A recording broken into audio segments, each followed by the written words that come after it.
get ready with me guys for this coming fiesta here in Barangay Bocohan, Lucena City.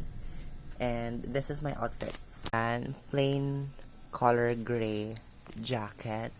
Ito yung palagay ko sa binte para hindi masyado makita yung peklat ko. And ito naman yung short na gagamitin ko for fiesta. Nilagyan ko na lang siya ng design. Nilagyan ko siya ng check, then emoji. Tapos, cap short siya mga te. That is my first outfit. The second one is this turtleneck crop jacket. And this pants. So, this is my heels.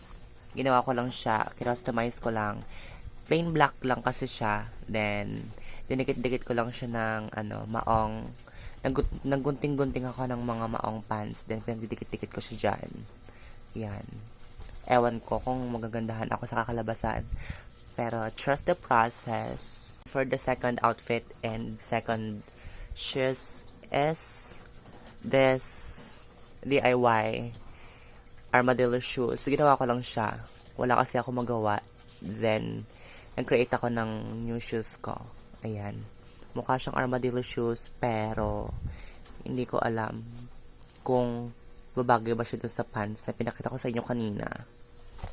Trust the process. Di ko alam kung magkakaroon pa ba ng mga ganap for that night. So, kailangan na natin mag-ayos. So, bye. Thank you. Anyway, it's 11:11 and I need to cut this video or this mini vlog kasi 3 minutes lang naman siya. So, bye-bye.